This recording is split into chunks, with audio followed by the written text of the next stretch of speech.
કેમ છો ફ્રેન્ડ્સ, પન્નાની રસોઈ ગુજરાતીમાં હું પન્ના તમારું સ્વાગત કરું છું। તો ફ્રેન્ડ્સ, અત્યારે ઉનાળો ચાલી રહ્યો છે અને ગરમી એટલી પડી રહી છે અને આ ઉનાળા દરમિયાન આપણે જ્યાં જોઈએ ત્યાં શાકભાજીમાં ભીંડા, ગવારસિંગ અને ચોળી જોવા મળે છે। તો એક જ પ્રકારનું શાક ખાઈ અને તમે કંટાળી ગયા હશો। તો ચાલો આપણે આજે નવી રીતે એકદમ અલગ સ્વાદ સાથે આ શાક બનાવીએ। તો આજે આપણે શાક બનાવવાના છીએ ટીંડોળા અને ચોળીના દાણાનું। તો ચોળી તમે સાદી રીતે ઘણીવાર બનાવી ટ્રાય કરી હશે, એકવાર આ રીતે બનાવી જરૂરથી ટ્રાય કરજો। આ શાક ખૂબ જ સ્વાદિષ્ટ લાગશે। તો ચાલો પછી બનાવવાનું શરૂ કરીએ। તો ચોળી અને ટીંડોળાનું એકદમ રસ્સાવાળું શાક બનાવવા માટે સૌથી પહેલાં તો મેં અહીંયા 250 ગ્રામ ટીંડોળાને સમારી લીધા છે અને ચોળીના દાણા પણ લઈ લીધા છે।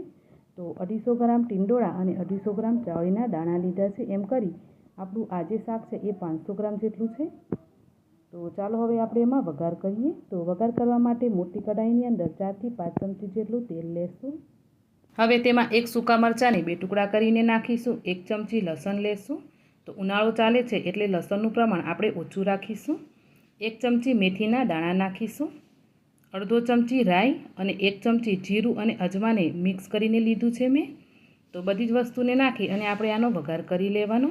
તો જ્યારે પણ તમે રસાવાળું શાક કરો ને ફ્રેન્ડ્સ, તો મેથી તમારે 1 ચમચી જેટલી જરૂરથી નાખવા। મેથી છે એ આપણા સ્વાસ્થ્ય માટે સારી હોય છે અને રસાવાળું શાક બનાવીએ તો મેથીના દાણા ચડી અને ફૂલી જતા હોય એટલે એનો સ્વાદ પણ આપણે કડવો નથી આવતો।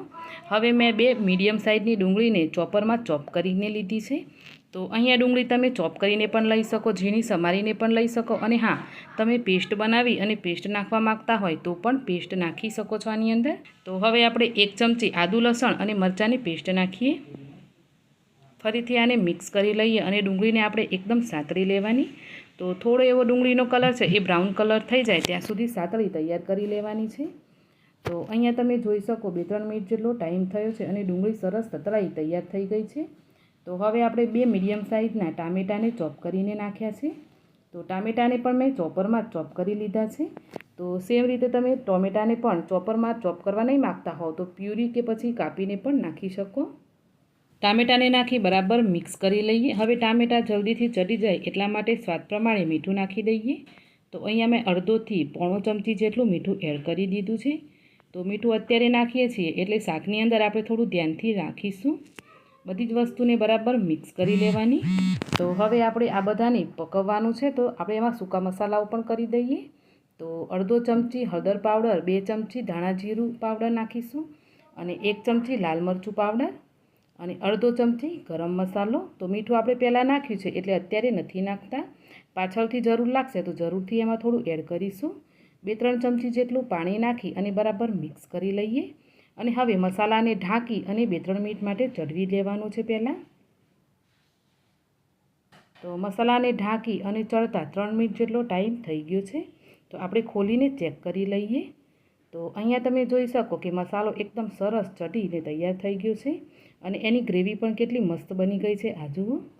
તો બસ આવી રીતે પહેલાં મસાલો બનાવી તૈયાર કરી લેવાનું છે। તો આવી રીતે મસાલો બની તૈયાર થઈ જાય એટલે આપણે જે સમારીને શાકભાજી તૈયાર કરેલું એ નાખીએ। તો અહીંયા 250 ગ્રામ જેટલા ટીંડોળા અને 250 ગ્રામ જેટલા ચોળીના દાણા લીધા છે મેં પહેલાં પણ તમને જણાવ્યું હતું। તો આ બંનેને ધોઈ અને આપણે આની અંદર એડ કરી દેવાનું। તો હવે શાકભાજી એડ કર્યા પછી આપણે કોઈપણ પ્રકારનું પાણી નથી નાખવાનું હમણાં। આપણે આવી રીતે મસાલાથી મિક્સ કરી અને ફરીથી આને ઢાંકી અને 5 મિનિટ માટે ચડવા દેવાનું। તો સ્ટેપ બાય સ્ટેપ તમે જરૂરથી ધ્યાન આપી અને આ શાક બનાવજો ફ્રેન્ડ્સ, એકદમ સ્વાદિષ્ટ બનશે।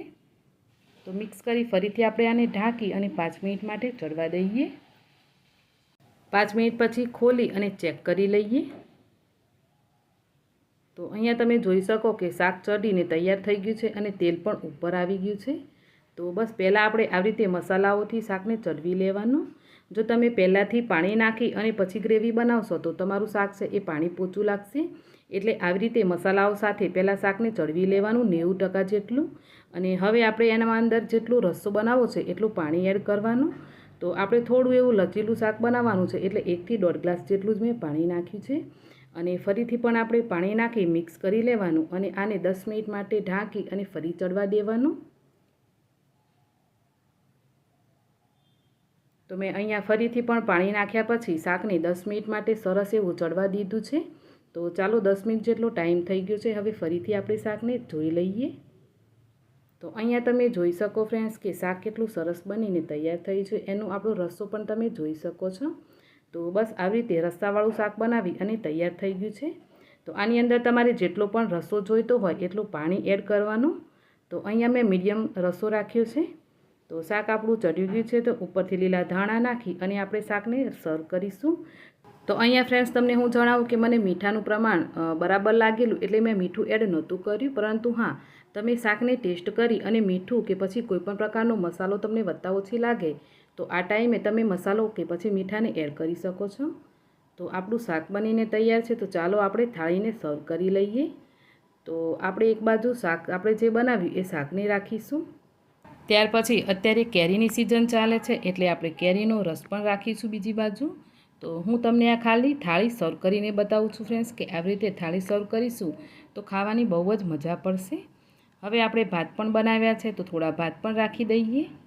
રોટલીને પણ ઘીથી ગ્રીસ કરી અને રોટલી રાખી દઈએ. તો અહીંયા મેં અથાણું પણ અત્યારે સિઝનમાં ચાલે છે કેરી એટલે અથાણું બનાવી તૈયાર કરી લીધું છે. તો અથાણું પણ હું રાખી દઈશ થાળીની અંદર. તો તમારે આ અથાણાની રેસીપી જોઈતી હોય તો મને કોમેન્ટ કરી જરૂરથી જણાવજો. નહીં તો હું આ અથાણાની જે રેસીપી છે એ તમારી સાથે જલ્દી શેર કરીશ. તો ચાલો પછી આપણી થાળી બની તૈયાર થઈ ગઈ છે. તો આ શાકને તમે આવી રીતે બનાવી થાળીને આવી રીતે સર્વ કરશો તો તમને ખાવાની બહુ જ મજા પડશે ફ્રેન્ડ્સ. તો આવી રીતે આ શાક બનાવી જરૂરથી ટ્રાય કરજો. અને હા, તમને આ શાકની રેસીપી કેવી લાગી મને કોમેન્ટ કરી જણાવવાનું ભૂલતા નહીં. અને હા, રેસીપી સારી લાગી હોય તો ફેમિલી અને ફ્રેન્ડ સાથે શેર પણ કરી દેજો. તો મળીએ પછી એક આવી જ નવી અને એકદમ સિમ્પલ રેસીપીની સાથે. આવજો.